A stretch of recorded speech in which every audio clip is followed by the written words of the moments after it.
evening, Zambia. Welcome to tonight's edition of Costa's Cross-Examination. I'm your host. My name is Andrew Mwansa, sitting in for Costa Mwansa.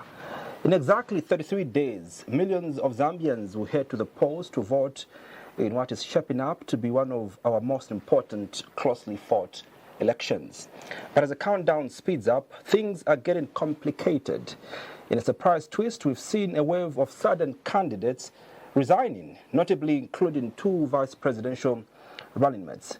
Now, this has shocked the electorate and started a huge public debate over whether cash is exchanged hands. At the same time, our democratic institutions are under heavy pressure. Questions are growing over how the Electoral Commission of Zambia is managing the process, whether the state media is being fair, and how the police are handling cases of political violence. And if having 14 presidential candidates on the ballot helps our democracy or just confuses the voter. My guest tonight is a legal heavyweight. He is the former Attorney General of the Republic of Zambia, the former President of the Law Association of Zambia, and the former board chairperson of the Anti-Corruption Commission. He joins me right after this.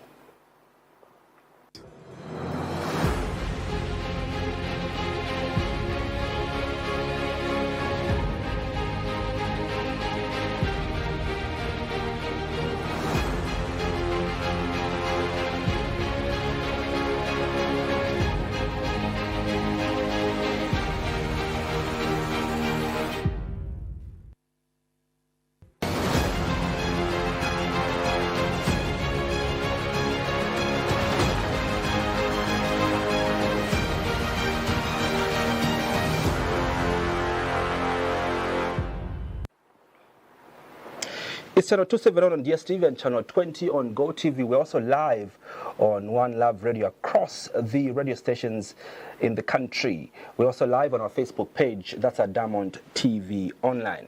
Welcome once more to Costa's Cross-Examination. I'm your host. My name is Andrew Mwansa. My guest is State Counsel Musa Mwenye. He joins me on tonight's edition of Costa's Cross-Examination. State Counsel, good evening. Thank you so much for making the time to appear on Costa's Cross-Examination. Evening, Andrew. It's always a pleasure to be here, although, as you know, it's never comfortable for a lawyer to be cross-examined in the way you allege you do with me, but thank you for having me. We haven't seen you in a long time, State Counsel. Where have you been? Well, I've been working, doing my practice of the law and other things I'm involved in here. There hasn't been much to say, but now I think there is one or two things that can be said. I'm not a roving critic who speaks on each and everything. I speak when there's something to be said. It's 3 days to go before the country heads to the polls. How are you looking at the political environment ahead of the polls? I think what's important is to judge the political environment not in just the 30 days before, but in the wider scope before the election. And having been involved in election observation missions in different parts of Africa, some of which I chaired myself, I think what is important is the environment, electoral environment, must not be judged as a snapshot in the campaign period. It must be judged in the sometimes years even before the election. And of course, there are some positives, but largely there were a lot of points of concern with the environment in which this election has been had.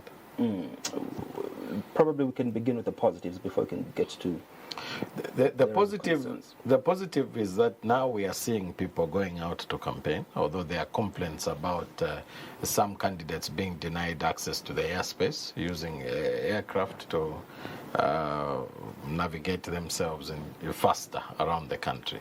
But at least we are seeing that the campaigns are rolling out. That's a positive for our democracy, and it's something that we must commend, and we must see that this continues without let or hindrance, because elections are about exchange of ideas.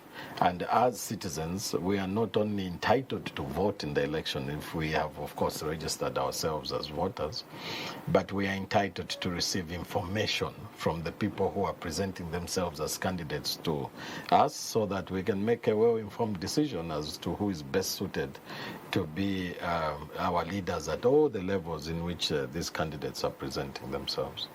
Areas of concern? Areas of concern are violence. We've seen violence not only in the immediate run-up to in this campaign period or during this campaign period, but it started with you yourselves, the media. If you recall, there was violence at some radio station in Petauke. I think there was a gentleman called Lavmo Piri there who was beaten by 15 cadres while he was on air, simply because he was conducting a radio program about fertilizer distribution, and callers were indicating their displeasure. We know that a particular president of a political party was harassed and attacked while conducting a radio program in Chingola.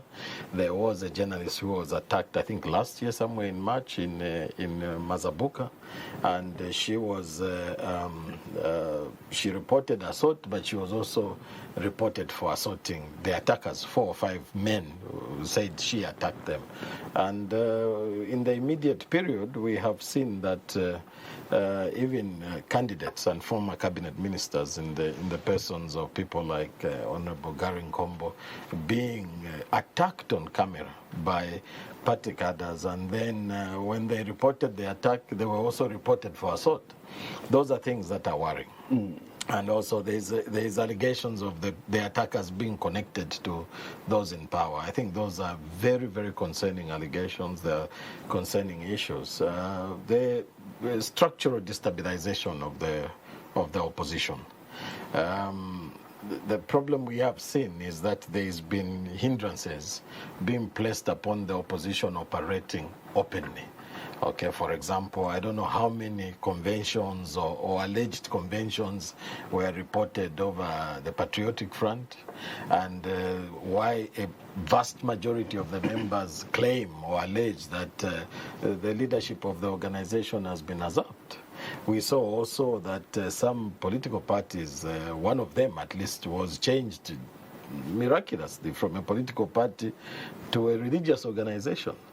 And the leaders of that organization were prevented from filing their nominations. And you see these structural hurdles, legal hurdles being placed in the path of proper running of political parties. Now, Zambia is a plural democracy, and those things should be condemned. We need to create an environment in which plurality is celebrated, or at least facilitated, so that political parties can operate freely and in a democratic way, with internal democracy, of course. And we have seen a lot of problems in the run-up to the election in that regard, particularly, and the use, of course, of not only court cases but legal hurdles in terms of.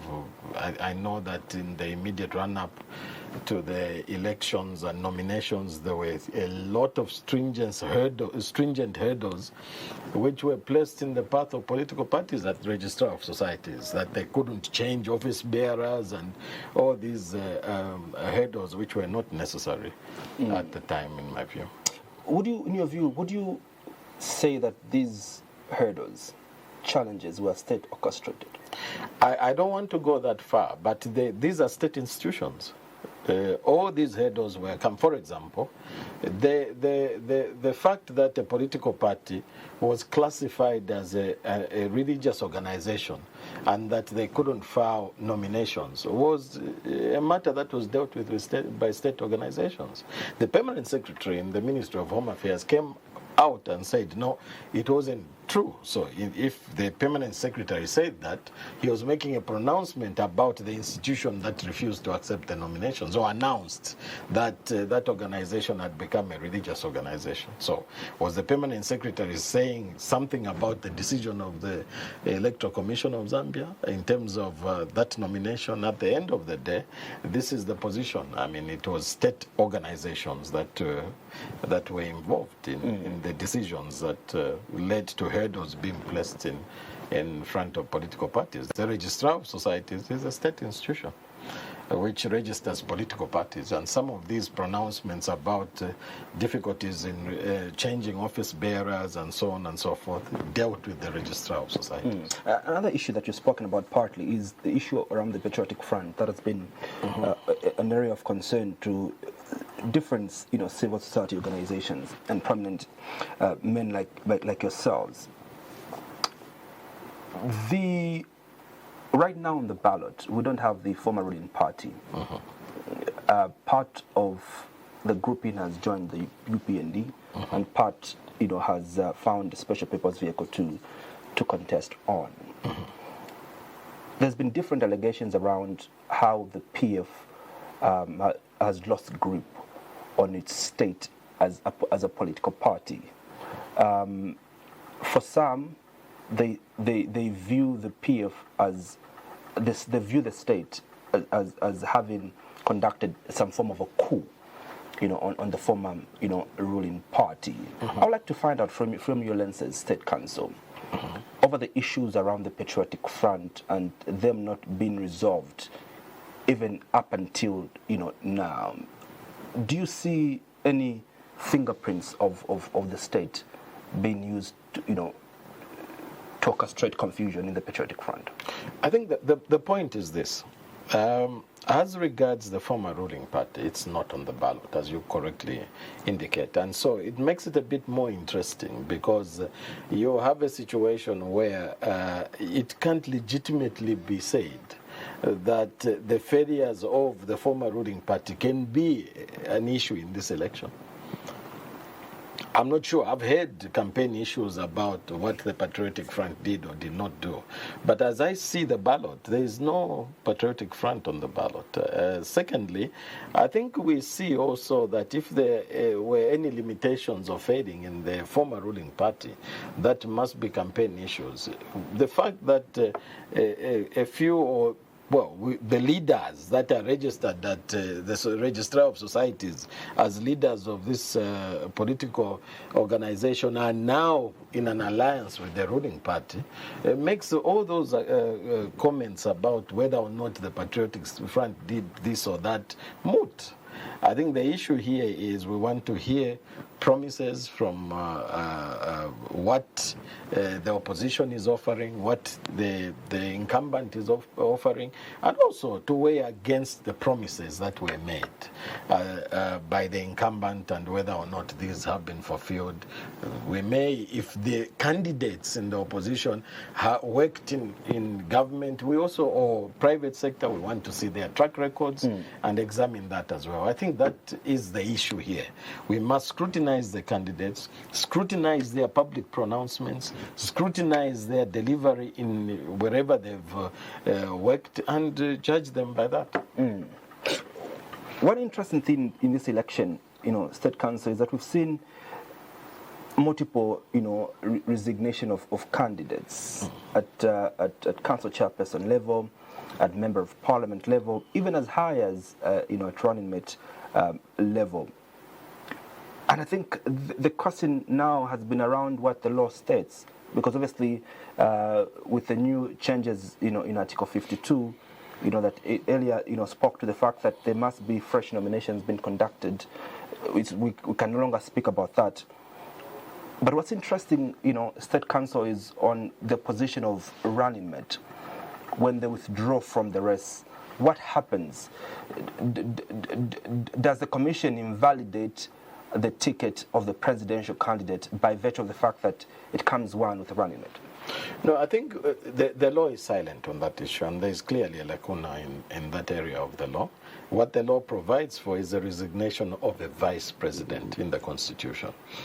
And I think this is a matter that may have to be looked at after the election, but in truth, it is neutral to the current situation legally. Yeah, that it's unlikely that the ballot will change with these vice presidential nominations. Of course, the endorsements may have an effect on the support base, but legally, in terms of who appears on the ballot, my reading of the law is that there's a clear lacuna there, and there is no ground upon which the Electoral Commission can either nullify an election or even remove the presidential candidate when his number two steps out of the race. Yeah. But is this a source of worry, really, that we've seen so many of these happen, especially at member of parliament level, and there have been allegations of the fact that there's been, money exchanging hands, for some to withdraw and endorse another candidate. Yeah, I mean, where there is corruption, we must condemn it. It's a huge source of worry. But the problem is more complex than that. Of course, there could be exchange of monies, and corruption in elections is a big source of disconcert. I mean, it's a disconcerting factor. It's something that worries all of us, but it goes beyond that. In the run-up to the nominations, I think there was a lot of confusion as to which political party will be there, and with the assertions of some people trying to be blocked. And of course, the adoption process came with its own concerns with the different political parties, and there were maybe insufficient consultation with the grassroots at different levels. And I think we've seen a proliferation of candidates. Now, with that also comes this allegation of exchange of money, and wherever it crops up, where there is credible evidence, we must condemn that. Yeah, it's a source of concern. In any case, when candidates present themselves for election, there must be a bit more thought and seriousness placed into that decision. And we want a bit more decisive decision that stick with regards to those who present themselves for election as our leaders. I earlier mentioned that with the coming in of the changes in our constitution now, with the new act, obviously the commission will not call for fresh nominations, especially at these other levels of the election. But doesn't this vindicate those that pushed so much for the idea that we amend the constitution through Bill 7? And don't you think history now judges them fairly? No, I mean, not at all. I was one of those who opposed it. Of course. And I still oppose it. I still feel that it was a problematic process that whose full repercussions are yet to be seen. For example, let me give you one example where there are some absurdities that are created. The election, the proportional representation ballot is tied to the presidential vote. I haven't seen it anywhere in the world myself, because that assumes that every political party that presents itself for election will also have a presidential candidate. So, if my political party or your political party fields candidates and has 50% of the seats in parliament without fielding a presidential candidate, that means that political party that has 50% of the candidates in parliament will not have any proportional representation seats. That's an absurdity. You see the point? Because anywhere in the world, what they do is they look at the parliamentary share of the vote or the seats and use that to determine what your share of the proportional representation seats will be. So there are 40 proportional representation seats. So you say to yourself, okay, fine, this political party has gotten 30% of the seats. Yes. Therefore, they'll get 30% of the proportional representation seats. We have tied it to the presidential vote. And that gives the presidential candidate an unfair advantage, because every president is elected with 50% plus one vote, he will automatically have 20% of the seats. That dilutes democracy. So the vindication, I'm not sure it's there. These are conversations we'll continue having, and the repercussions of some of these enactments will become clear. The vindication, at least on the resignation of candidates, because imagine how many of the elections ECZ would have postponed. No, but you are assuming that one clause will then validate everything. It's like me cooking groundnuts for you and having 5 groundnuts that are good and a whole pot of rotten groundnuts. You see, the issue here is it a poison chalice? Okay, and when there is a poison in the food, no matter how good the majority of the food or part of it is, it goes bad. I've just given you one area where there is an absurdity. Okay, constitutional amendments must enhance democracy and not take away. There's another clause. I can give an example. Every constitutional review commission that has gone to consult the people since independence has come back and said the people want the reduction of nominated MPs. Why? Because it's undemocratic to give the president the right to determine who goes to parliament. The people must be the ones to determine that. In fact, in most advanced democracies, this power to nominate MPs is taken away from presidents. Despite that being what the people have consistently said, we increase the number of nominated MPs. So whoever becomes president has the power to nominate more MPs than less. So you can go on and on and on and on to discuss these clauses and whether or not they were good. But I would say there is no vindication there. There's no vindication. No, I wouldn't. We are yet to see the full repercussions. Yeah. With the 3 days to go before the polls, I'd like to get your reaction, State Council, on how you assess how the Commission is managing the process, so far. I know for a fact that one of the major concerns was around the presidential timetable, many calling it unprecedented, that it has never happened in the history of this country that you have a presidential timetable in an election. Yeah, and at the end of the day, we must say this, that the Electoral Commission of Zambia has historically, everywhere I've traveled to observe elections, as an election observer myself, the Electoral Commission has had a very good name in Africa and the world over as one of the leading electoral management bodies, and this good name must continue to be preserved. It's difficult to build a good name, but it takes a very short time to destroy it. And our plea is that the Electoral Commission keeps that front and center, continues to preserve the good name of the Electoral Commission of Zambia as an electoral management body, which has historically held credible elections. Now, there are some points of concern. The suspension of campaigns. I'm told that there are places where a campaign may have been suspended on the basis that Party A was in charge of responsible for the violence. Then it was found that the actual perpetrator belonged to Party B, and so on and so forth. So these are things that are worrying, okay, where you penalize before information is critically analyzed, and then you discover later on that the person who confesses to that issue is a member of another political party.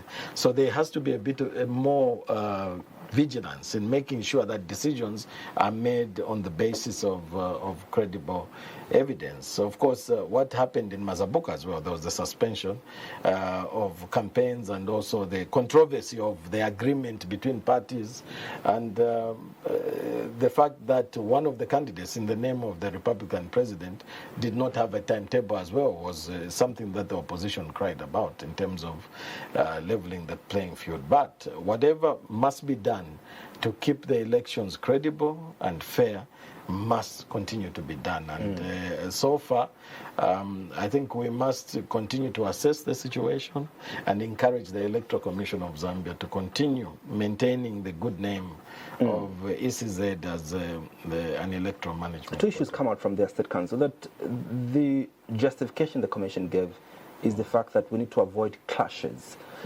during this process, and that's the reason for why, for us to have a credible election, a transparent election, one that is free from violence, at least we must create some form of structure and order. And that's the reason for why these timetables were brought to the fore. You don't see that as a justified... The motives are noble. I think if anything that enhances a structured campaign must be commended. The motives are noble, but the implementation must also be credible, and there must be conversation. I do know that they talked to the parties and they reached an agreement. To that extent, if the parties involved in the game agreed to that timetable, it remains for us to see how it's rolled out. And so it's the consultation, it is the implementation of that structured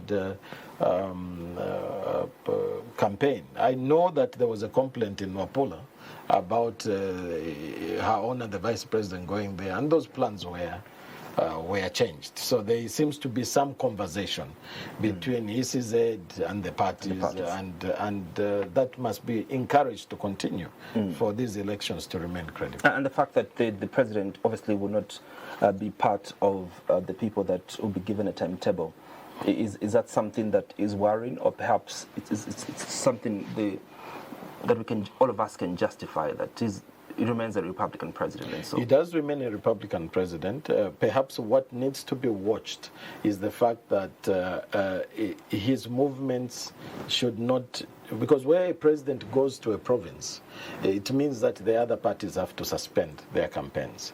I haven't seen that being disruptive so far.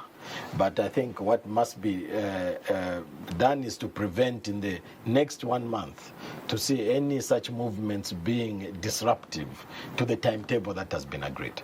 And as I said, when the vice president was headed to Luapula, the parties complained, and that position, I think, changed. And we must encourage the structure that has been agreed by the parties continuing to be observed, so that the presidential movements do not disrupt the program that has been agreed with the ECZ. Yeah. The opposition, have also raised serious concerns about the impartiality of certain individuals within the commission, sparking, fears of whether the upcoming elections will be credible. And I'd like to find out whether you think these anxieties are justified. 2 weeks ago, I was speaking to Laura Miti on this platform, State Council, and according to her, she says that my good friend McDonald Shipenzi should not have been the commissioner there because he's a well-known member of the UPND, but also others have raised concerns around the chair of the commission, that she's a well-known member of the ruling party. Do you think these anxieties that are being raised by the opposition are justified, that key individuals in the commission are well-known members or were well-known members of the ruling party? Okay, if you have a game between Arsenal and Chelsea, okay, I'm just giving. Yeah. I'm not even a football fan, but I know that this is topical among football fans. But if you were to have a game between Chelsea and Arsenal, and you have referees or arbiters there that are non-ardent card-carrying supporters of one of the teams, you would find that there would be some concerns over the process, especially if there is credible evidence of malfunctions. There is a reason why historically judges and retired judges, sitting judges like Judge Mambirima, Judge Chulu and others who came before them, there is a reason why those were chosen. It's because most judges have judicial temperament in terms of the way they conduct themselves, but also the nature of their job does not permit them to align openly with one political party or the other. Now, whatever impedes free and fair elections in terms of the officers who serve on these important organizations like ECZ, whatever impedes the appearance of a free and fair election must be resisted. And yes, in the beginning, those individuals should never have been appointed, considering where they came from. But they are now there. What we need to do is to continue to implore them to uphold the tenets that go to making an election free and fair. For me, I will reserve judgment now on whether or not we should cry foul yet, okay? But to just continue imploring them that, in fact, them, because for that very reason that they have that background, they have a higher duty to show higher impartiality, to manage these elections so that there is no single thing that can be raised. And they have a much bigger calling to make sure that nothing can be pointed at these elections that impedes the credibility and the free and fairness of the electoral process. Yeah. And so far, you think they've exhibited high levels of professionalism? I'll reserve my judgment for now. We have one month. If I start speaking now, there is still 1 month. Let's have a conversation 5 days to the election day, then we can talk. But for now, I think what we must do, you and I and the rest of the citizens, is to be vigilant, to watch the process. When I'm speaking to Laura, she says the biggest problem we've had is much more of that of the systems. That, for example, the president is the one that appoints the chair of the Electoral Commission of Zambia, and so really her allegiance is to the appointing authority. If today you appoint me as whatever, obviously I will have some form of allegiance, to you. You are in that space. Just if you, in fact, your life has been to public service. No, not necessarily. Well, I have... part of your life has been to my public work service. has been both private practice and public service, but I've done a lot of public service work. Of course, and I think you have much more authority to speak on this issue. You've received presidential appointments before. Yeah. How does that affect your work professionally, once appointed by the president? And in this regard, probably we can speak about your role, for example, as Attorney General. Your role, for example, also, as chairman, of the ACC, being appointed by the president. Number one, what comes out, or what many people see if one is appointed by the president, what many people see is that probably they are silent supporters of the ruling party. That is the reason for why they've been awarded that job. Right. Speak to us, in that light.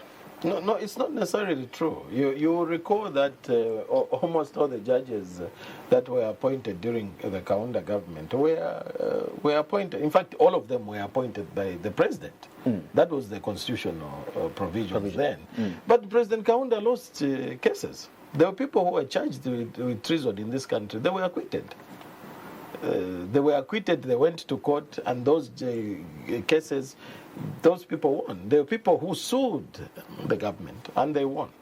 And so the issue here is the strength of character of the people who are appointed. Okay? Yes, we can improve the systems, but even within those improved systems, if you appoint spineless individuals, you have problems. I was Attorney General. When it came to a position where I had to make a decision on principle, either to save my own job or to do the right thing, I did the right thing. Now, of course, I was fired. Okay, but I was a presidential appointee, and I knew that the incoming president, if I compromised, I would save my job. Similarly, in all the other appointments I've held, I've chosen to do the right thing in principle, even if it jeopardizes my own job. So I think improving systems must go, if it doesn't, the improved system do not work to attract strong people who are able to do the right thing, then at the end of the day, we'll go back to the same position that because the office of the president is a powerful office, if a person is weak and thinks of them and their pocket before anything else, they will not make the right decisions, even if they've been appointed through a system that is open and so on. So the systems must be targeted towards getting the right kind of candidates, not just taking the power from the president and putting it wherever we want to put it, and then still getting weak individuals to fill those institutions. What do you think is the ideal system, to be honest? Well, the ideal system is to have a system that employs people on merit and not because of party leaning. Okay? That is consultative in nature. For example, in the appointment of important institutions like those, it is possible to take it to Parliament, okay, for Parliament to engage that particular role. But if Parliament is controlled by the ruling party, what are you achieving? Do you understand what I'm trying to say? I understand. So the qualifications of those people must be clear. Perhaps in such a situation, we must say that no person who has any party allegiance or has had any party allegiance in the last 10 years should be eligible for appointment to those positions.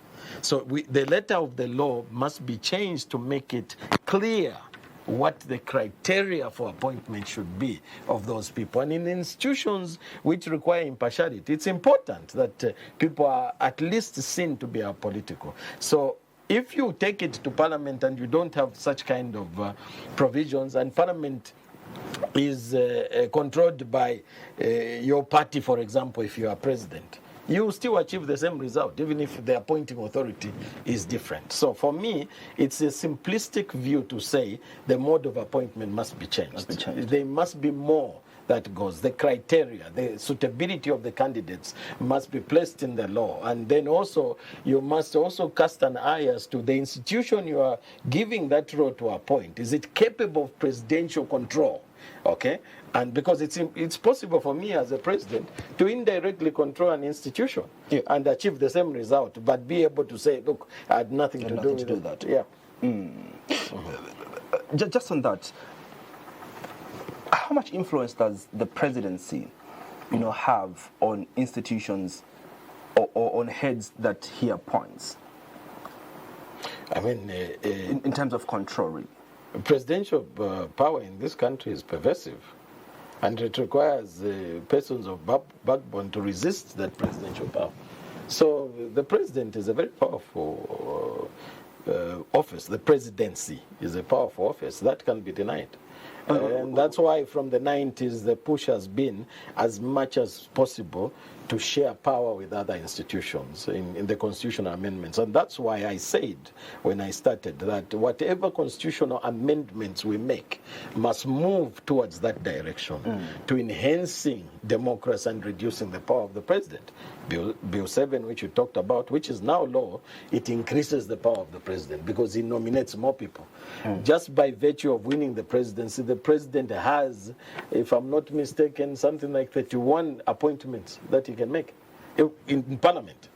Because his party gets 20% of the seats and he nominates 11. It's 31 seats already. So we have enhanced the power of the president. So it is a pervasive power which must always be checked, just like the other arms of government must be checked. And that's what the principle of checks and balances is about. You earlier mentioned, of the incident that happened in Mazabuka, where we did see, the violence happen to the former cabinet minister, Honorable Gary Nkombo. Now, what was so sad about that particular incident was that everything was being done in full view of the police.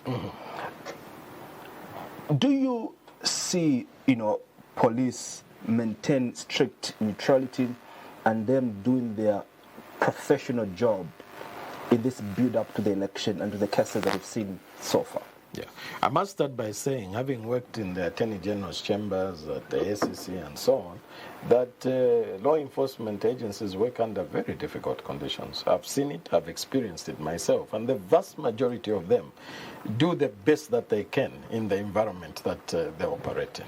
Okay, having said that, what happened in Mazabuka is something that saddened me. It was very sad to see a person who was a cabinet minister just a few months ago and a member of parliament being attacked in full view of the police in that manner, essentially being brutalized to an extent where he had to defend himself, from what I saw on camera. Now, that has two things. It has two effects.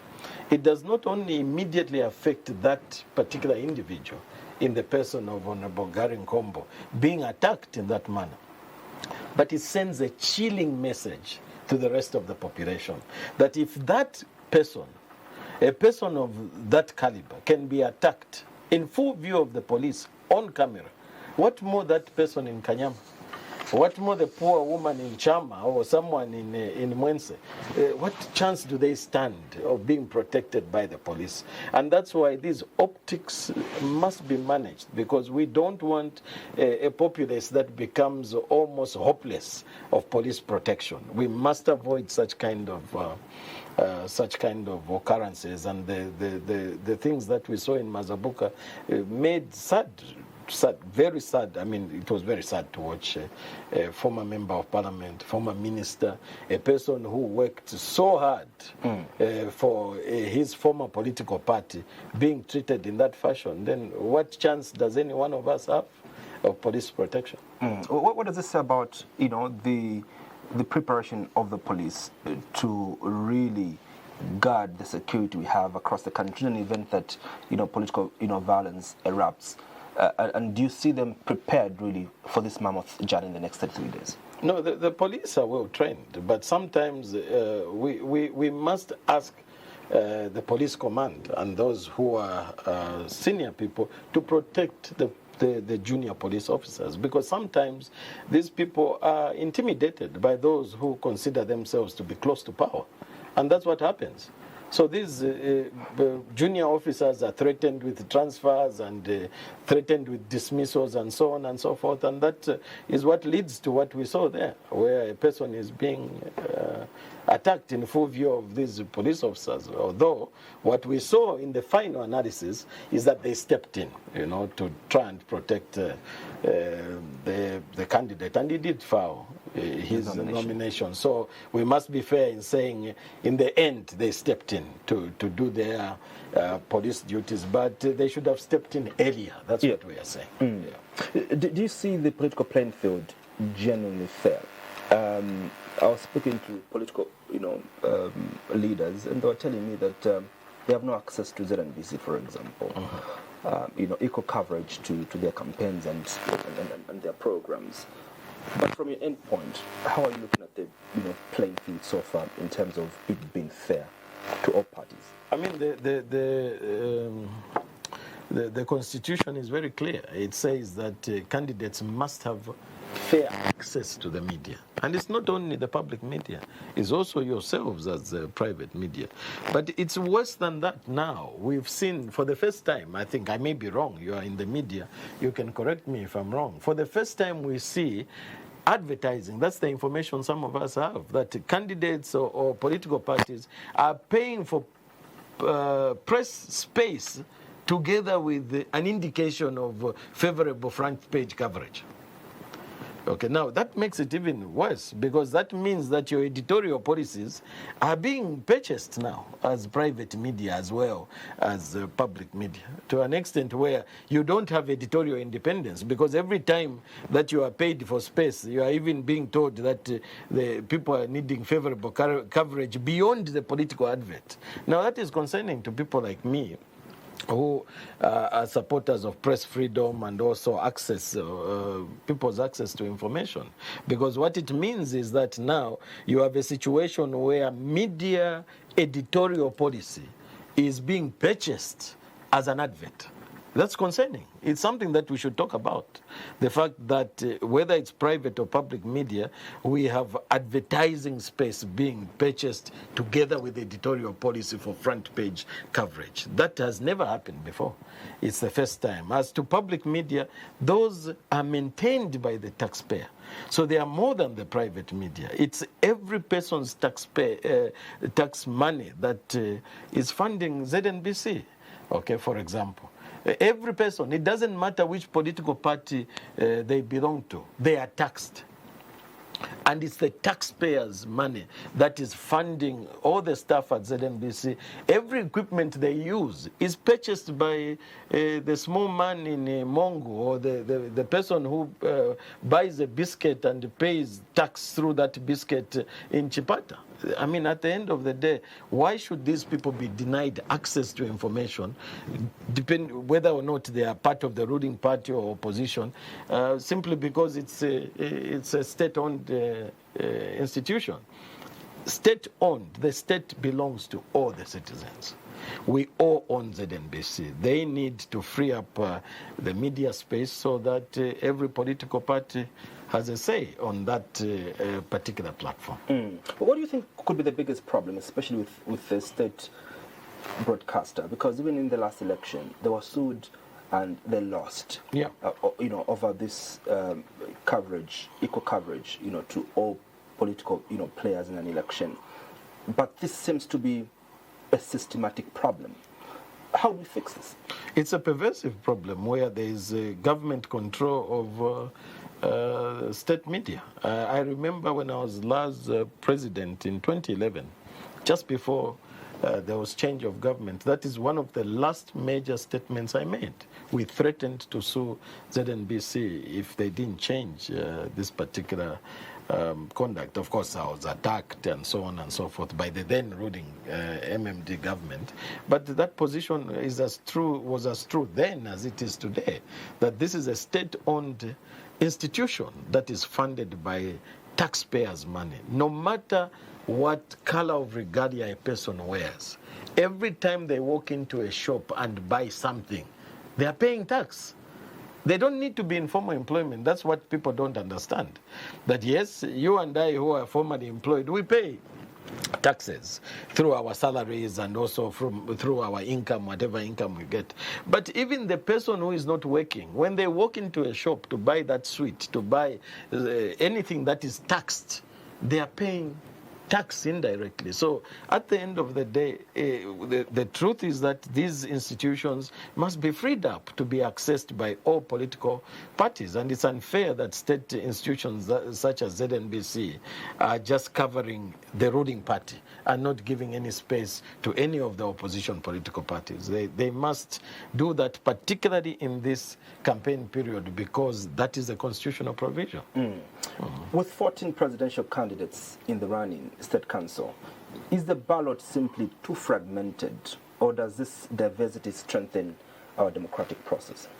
I mean, there is no law that prevents people from filing nominations and limits the number of presidential candidates. Although, of course, it is undesirable, it's not unprecedented. We know maybe yourself, Andrew, may have been rather young in 2001 when late President Mwansa stood. There was 11 candidates then, presidential candidates. But what we have seen consistently through the years is that no matter how many candidates present themselves for election, it always shapes up into a two-person race, ultimately.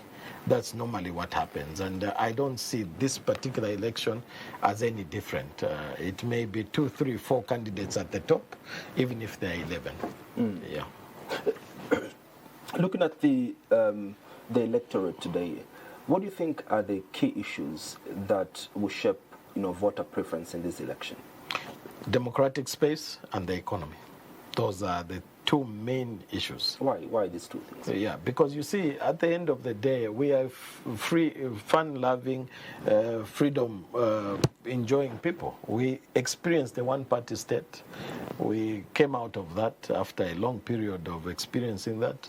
Zambians now love their freedoms, and this issue of whether or not they feel stifled, or whether or not we've enhanced our freedoms in the past 5 years or 10 years is a matter that will become front and center in the conversation that we'll have. I've heard in my interactions with a lot of people the issues of cyber laws, the fact whether or not this has taken away our freedom is something that is a campaign issue. It's something that is a topical electoral issue. When you read the internet and you see people saying, hey, I don't have a lawyer. They want to comment, but they say, I don't have a lawyer. I see a lot of that when I go online. That indicates to some extent that, of course, there is a fear of repercussions of the laws that have been placed on the statute books. And that, for me, is a big issue in this election. The economy as well, whether or not people are feeling it in their pocket, whether or not people are satisfied is an issue that keeps coming up. As an observer myself, sitting in the terraces, it's a big issue in these elections. It's always an issue in any case. The other issue that is very important to this, conversation, State Council, is that in the build-up to these elections, even before nomination, started, there was an issue that we have no strong opposition in this election. This election will just be. It's nearly academic. Are you seeing this shape up, in the next 3 days? I've been consistent in the last 1 year. Whenever I've engaged anyone, whether in the opposition or the ruling party, I've said one thing and one thing alone. It is not possible for a country like ours to have no opposition. It's just not possible. Because we are diverse. We're a very diverse group of people who have different interests and who have different opinions about an issue. To say there is no opposition is to assume that we are unanimous in our views in this country. It's not possible. The people are the opposition. At any one time, the people are the opposition. And they always pick someone who can be their figurehead as an opposition leader. No matter how small they are, they will still pick someone. You understand what I'm trying to say? So at the end of the day, it is fallacious to ever say there is no opposition. Because that statement is premised on the fact that people are now unanimous in their views. We can never be a unanimous country in our views. We have different views, different interests, and at the end of the day, there will always be a segment of society, sometimes very large, sometimes reasonably small, sometimes half and half, but there will be a segment of people that are dissatisfied with how things are going. I think my angle for that question was, do you realistically think from these other 13 presidential candidates that there's any among them that really poses a serious threat to the ruling party? No, that is not for you and I to answer. The people themselves will answer it on the 13th of August. It is the people who say that there is an opposition or not. But from what I'm seeing the opposition campaigning. I've seen the opposition candidates campaigning. I don't know whether you have seen them. And I've seen credible opposition candidates campaigning, going around the country campaigning. And there are significant amount of people that are looking at them and saying, oh, I'll attend that rally, or I'll attend that meeting. So in my view, there is an opposition. It's not true that there is no opposition. The opposition is there because we are not unanimous as a people. We can never reach a place where we say as a people that all of us have one view. No, it's impossible. To the extent that there is lack of unanimity and that we have diverse views, there will be those who are dissatisfied with the status quo, and they'll pick a person. If you follow the presidential campaign messages from both the opposition and the ruling party, I'll give you an example of what President Hakainde Hichilema has been preaching in almost all his campaign, trails. He's been stating very clearly that we mustn't make a mistake as a country to go back to where we're coming from. Where are we coming from? We're coming from a country and leaders that traumatize the people. That is his words. That were being hacked, that someone from Southern Province will not come to Lusaka wearing a red shirt or a Manchester United shirt at Intercity, they'll be hacked. He says that we are coming from a place where our democracy shrunk. We're coming from a place where our economy was in fact growing in the negative. And President is every day warning the people, we mustn't go back to that place. The opposition, on one hand, are saying that, look, whatever we were promised was a lie. We have a leader who is a liar, who has not delivered on his campaign promise to fix the economy. I don't know if these are the messages you are hearing too when you listen to these candidates that are contesting as presidents. But it reduces the thing to the two issues that I've told you: democracy and the economy. That's true. Those are the two issues, whether we like it or not. Where there's an argument that the civic space was more shrunk before than it is now, the question will be, okay, fine, we had cyber laws. Have we lessened the influence of those cyber laws, or have we strengthened them? Yes, the former ruling party passed cyber laws, but I think we've strengthened them now. Have we seen worrying issues coming up now? Okay, yes, members of the ruling party can say that they were victimized before. Is it true that the members of the opposition now are not victimized? Can we honestly say, look at each other in the eyes and say the members of the opposition are not victimized at this point? I think those are the issues that we want to hear. Okay, it's one thing if those who had power then, okay, exercise victimize the opposition at that time. The question is now, is the opposition not victimized? So those are the questions I want to hear. Arguments that we as citizens also want to hear. I can't say for certain that the opposition are freer now than the opposition were in the former ruling party. I just can't say it as a matter of fact. I know that there are a number of people who are serving in prison on seditious laws. Seditious laws, and it's a law that I've opposed for a long time, is promoting disaffection against the ruling party or the government. Now, what is the role of an opposition leader? Isn't the opposition supposed to say, I am better, so don't like those people, like me better? But there is a law that actually criminalizes that. For an opposition leader, asking the people of Zambia to like them more than they like the government is a criminal offense. And there are people who are languishing in prison right now on sedition laws. Others are being prosecuted as we speak. And those are the issues that make me refuse that argument that there was more oppression before than there is now. I don't believe that. What is wrong is wrong. It was wrong then, it is still wrong now. What is your argument over the current economic debate? Today we are boasting, State Council, Musa Mwenye, that our currency, the kwacha, is the best performing currency in the world. Our GDP is growing at about 5.3%. Our inflation has reduced from 2 digits now to 6.3%.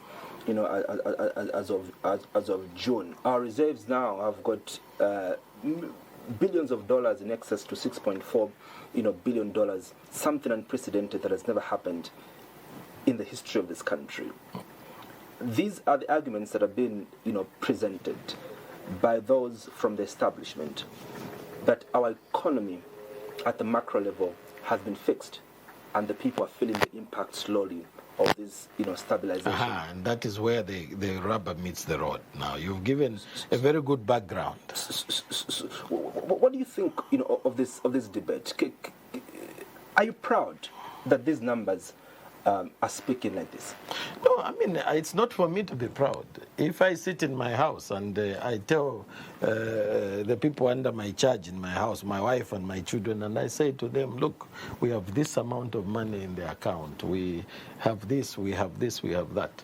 No matter what I say, at the end of the day, it's up to the people I'm talking to tell me that, yes, our lives have improved.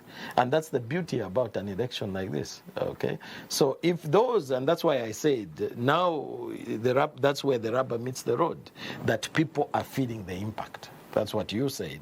And I've said an election is all about that. It's not about nice statistics. It's about the impact on the people.